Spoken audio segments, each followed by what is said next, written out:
সম্মানিত ভাইরা, আমরা আওয়ামী লীগকে হত্যাকারী হিসাবে পেলাম সেদিন, তাণ্ডব চালনাকারী দল হিসাবে পেলাম, আর নীরবে সমর্থনকারী হিসাবে পেলাম আরেকটি দল, যাদের কথা আমি ইতিমধ্যেই আপনাদের সামনে বলেছি।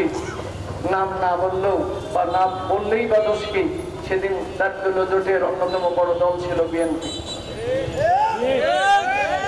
সম্মানিত ভাইরা, আমি কথা বাড়াতে চাচ্ছি না, শুধুমাত্র আজকে এখানে দাঁড়িয়ে যে কথাটি বলতে চাই, আওয়ামী লীগ ঘাতকের দল, আওয়ামী লীগ লুটেরার দল, আওয়ামী লীগ চোরের দল, আওয়ামী লীগ হত্যাকারী, আওয়ামী লীগের নেতারা হত্যাকারী, এটি সর্বজন বিদিত। আর এই সকল অপকর্মের সাথে সময়ে সময়ে যারা সহযোগিতা করেছে তাদের ব্যাপারেও জনগণ জানে এবং জেনেছে। আজকের এই সমাবেশ থেকে তাই স্পষ্ট ঘোষণা করতে চাই, এই 28 অক্টোবরে যাদেরকে হত্যা করা হয়েছিল, মামলা হয়েছিল, সেই মামলা রুদ্ধ করা হয়েছে। আমরা প্রশাসনকে বলবো, বর্তমান সরকারকে বলবো, সেই রুদ্ধ মামলা আবার চালু করতে হবে। আমার ভাইদেরকে যারা হত্যা করেছে, আমার ভাইদেরকে যারা আহত করেছে, তাদেরকে বিচারের আওতায় এনে তাদের উপযুক্ত শাস্তির ব্যবস্থা করতে হবে। শুধু তাই না, আওয়ামী লীগের আমলে শুধু 28 অক্টোবরের হত্যাকাণ্ড নয়, শাপলা চত্বরে হেফাজতের হত্যাকাণ্ড, আমার ভাইরা আপনারা সবাই জানেন, আওয়ামী লীগের আমলে বিডিআরের সেই সেনা হত্যাকাণ্ড সহ 24শে জুলাইয়ের এই বিভৎস হত্যাকাণ্ডের বিচার বাংলার জমিনে সরকারকে করতেই হবে। যারা আমার ভাইদেরকে হত্যা করেছে তাদের বিচার না হওয়া পর্যন্ত, তাদের বিচার দৃশ্যমান না হওয়া পর্যন্ত বাংলাদেশের জমিনে কোন নির্বাচন হবে না। সংগ্রামী সাথী বন্ধুগণ, আমি সবশেষে যে কথাটি বলতে চাই, আওয়ামী লীগ পালিয়েছে, আওয়ামী লীগের দোসর এবং প্রেতাত্মারা এখন এই দেশে আছে না নাই? আমরা যেমন তাদেরকে ঘৃণা করি, ওই চেহারা এবং রূপ নিয়ে আমাদের সামনে যারা বর্তমানে এসেছে এবং ভবিষ্যতে আসার চেষ্টা করে, তাদেরকে আমরা ঘৃণা করি, জাতি তাদেরকে ঘৃণা করবে ইনশাআল্লাহ। তাই আগামী দিনে এই দেশটাকে এই সন্ত্রাসী কার্যক্রম থেকে বাঁচানোর জন্য, মানুষ হত্যার জঘন্য নারদ তাণ্ডব থেকে দেশকে বাঁচানোর জন্য, দেশের মানুষের স্বাধীনতা সার্বভৌমত্ব, দেশের স্বাধীনতা সার্বভৌমত্ব, দেশের মানুষের অধিকার নিশ্চিত করার জন্য আগামী নির্বাচনে এমন একটি দলকে দেশের ক্ষমতায় আনতে হবে যারা দেশের মানুষের কল্যাণ করবে, তারা তাণ্ডবতা করবে না, মানুষ হত্যা করবে না, মানুষের অধিকার ছিনিয়ে নেবে না। সেই দলকে আগামী দিনের নির্বাচনে বিজয়ী করতে হবে ইনশাআল্লাহ। সেই 2006 সাল থেকে এ পর্যন্ত আসলেই একটা দক্ষ ভারাক্রান্ত মন তৈরি হয়ে যায়, কারণ এই দৃশ্যগুলো চোখের সামনে আমাদের দেখা। আমরা বলতে চাই, এই দৃশ্য যেন পৃথিবীতে আর ঘুরিয়ে না আসে, সেই ব্যবস্থা আগামীতে এই বাংলাদেশের মানুষকে করা লাগবে। সেটা তৈরি করার জন্যই বাংলাদেশ জামাত ইসলামী কিন্তু চেষ্টা করে যাচ্ছে।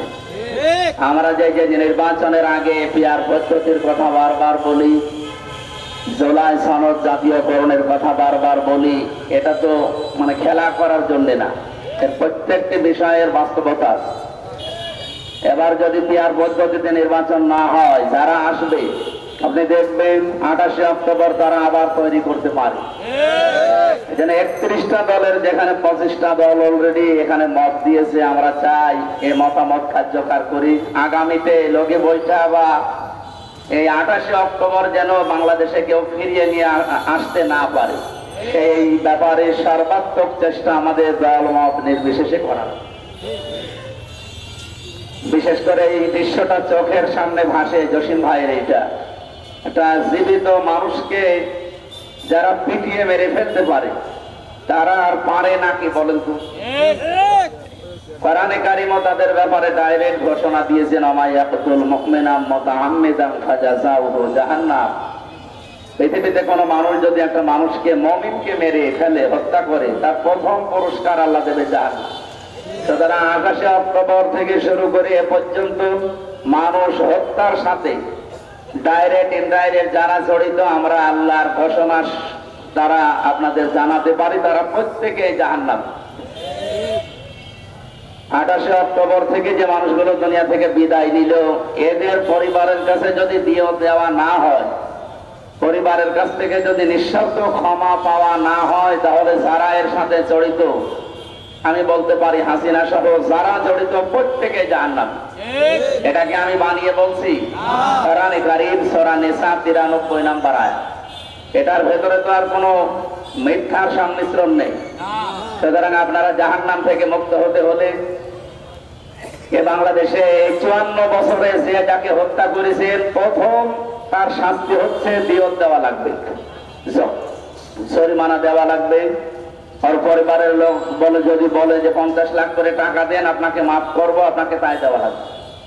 কিন্তু 6 থেকে এই 25 সাল পর্যন্ত আমরা এই শহীদ পরিবারের কাছে কিছুই দিতে পারিনি এই খনিদের পক্ষ থেকে। আগামীতে এই অবস্থা ফিরে আসুক, আমরা আবার চাই। খালিদান ফিহা, দ্বিতীয় শাস্তি হচ্ছে তারা জাহান্নামে গেলে কোনোদিন আর বের হবে না, চিরস্থায়ী ভাবে থাকবে। 3 নম্বরে গাযিবাল্লাহু আলাইহি, আল্লাহ নিজে তাদের উপরে রেগে থাকবে। ওয়া আযালাহু আযাবান আযীমা, 4 নম্বরে আল্লাহ কঠিন থেকে কঠিন শাস্তি তাদেরকে দুনিয়া এবং আখিরাতে দান করবে। সুতরাং আমরা চাই আগামীর পৃথিবীতে, বিশেষ করে আমাদের এই বাংলাদেশে যেন এই 28 অক্টোবর আর ফিরে না আসে। যদি ফিরে আসে, স্বচ্ছ নির্মল এবং শান্ত পরিবেশে যেন ফিরে আসে। এই ভয়াবহ দৃশ্য যে জাতি আর কোনোদিন এই দেশে দেখতে চায় না। আমরা শহীদ পরিবার এবং এই 24 পর্যন্ত যারা জীবন দিয়ে গেল, প্রত্যেকের জন্য মাগফিরাত কামনা করছি, জান্নাতের সর্বোচ্চ মাকাম আল্লাহর কাছে কামনা করছি। ওয়ালা তাহসাবান্নাল্লাযীনা কুতিলু ফী সাবিলিল্লাহি আমওয়াতা। আমাদের আরেক জায়গায় একটু আশার সঞ্চার হয়, যারাই জীবন দিয়ে চলে গেল, এরা যেহেতু জুলুমের শিকার, মাজলুম অবস্থায় তারা জীবন দিয়েছে, এই কারণে এরা শহীদ। শহীদের ক্যাটাগরির ভেতরে আপনি দেখবেন, দেওয়াল চাপা পড়ে মরলে যারা শাহাদাতের মর্যাদা পায়, পানিতে ডুবে মরলে শাহাদাতের মর্যাদা পায়, তাহলে লগে বইটা দিয়ে যারা পিটিয়ে মেরেছে, এরা যে শহীদ, এখানে কোনো সন্দেহ আছে? কোনো সন্দেহ নেই। সুতরাং এনারা শহীদ। এই মানুষগুলোকে আল্লাহ নিষেধ করেছেন ধারণা করতে, ওয়ালা তাহসাবান্নাল্লাযীনা কুতিলু ফী সাবিলিল্লাহি আমওয়াতা। এদেরকে ধারণাও কেউ করবেন না যে মরে গেছে। ওয়ালা হায়াউন ইনদা রাব্বিহিম ইরযাকুন, এরা জীবিত এবং আল্লাহ নিজে তাদেরকে খাবার খাওয়াচ্ছেন। দুনিয়ার এই খাবার হয়তো আল্লাহ তাদের জন্য পছন্দ করেন নাই, এই জন্য শাহাদাতের সর্বোচ্চ মাকাম দিয়ে নিজের হাতে কিয়ামত পর্যন্ত আল্লাহ তাদেরকে খাওয়াবে। তাদের পথ অনুসরণ করার তৌফিক আল্লাহর কাছে কামনা করে আমরা শেষ করছি। আমাদের এখনো 2 জন মেহমান যেহেতু আছেন, তারা কথা বলবেন। 28 অক্টোবর আমি আবার বলছি, বাংলাদেশে যেন আর ফিরে না আসে। আল্লাহ সেরকম একটা নিরাপদ বাংলাদেশ আমাদের দান করেন, আমিন। আমরা বাংলাদেশের একটা পরিবর্তন চাই, যেখানে দুর্নীতি থাকবে না, যেখানে বৈষম্য থাকবে না, যেখানে মানুষ তার স্বাধিকার ফিরে পাবে। ধর্ম বর্ণ নির্বিশেষে সকল মানুষ এদেশে তাদের স্বাধিকার নিয়ে বসবাস করবে। বলা হয় যে শরিয়াতি আইন বা ইসলামের আইন আসলে তো কি হবে, হিন্দুরা বাঁচবে কি করে, এই আইন বোধহয় সব পাল্টে যাবে। তার দরকার হবে না, চুরি বন্ধ হলেই তো শরিয়াতের আইন হলো, ব্যভিচার বন্ধ হলে শরিয়াতের আইন হলো, ঘুষ বন্ধ হলে শরিয়াতের আইন হলো, চুরি বন্ধ হলে শরিয়াতের আইন হলো। বেপর্দা পর্দাহীন অবস্থা এই সমাজে যেটা ছেয়ে গেছে সেটা বন্ধ হলেই তো শরিয়াতের আইন হলো। এই আইনটা যদি আসে, তাহলে হিন্দু বৌদ্ধ খ্রিস্টান মুসলিম যারা আছে সকলেরই কল্যাণ হবে। চুরি বন্ধ হলে মুসলমান তার চুরি, তারা নিরাপত্তা পাবে চুরির থেকে, তা নয় অন্য অন্য সম্প্রদায়ের যারা আছে সকলেই চুরির হাত থেকে বাঁচবে। ঠিক এইভাবে ইসলামিক আইন হলো সকলের জন্য, সকলের জন্য ইসলামিক আইন হলো কল্যাণকর। সেই আইন প্রতিষ্ঠা করবার জন্য 2006 সালের 28 অক্টোবর যারা প্রাণ দিয়েছিল তাদের রক্তের সঙ্গে গাদ্দারি করা যাবে না। রক্তের দাম দিতে হলে বিচার করতে হবে। আর আমরা যারা আছি তারা তাদের রক্তের বিনিময়ে বাংলাদেশের জমিনে ইসলামী মাধ্যমে সমাজ ব্যবস্থা চালু করে বৈষম্যহীন সকলের স্বাধিকার পাওয়ার একটা যে ব্যবস্থাপনা, এটা জামাত ইসলামী সামনে নির্বাচনের মাধ্যমে আপনাদের কাছে ছুড়ে দিয়েছে।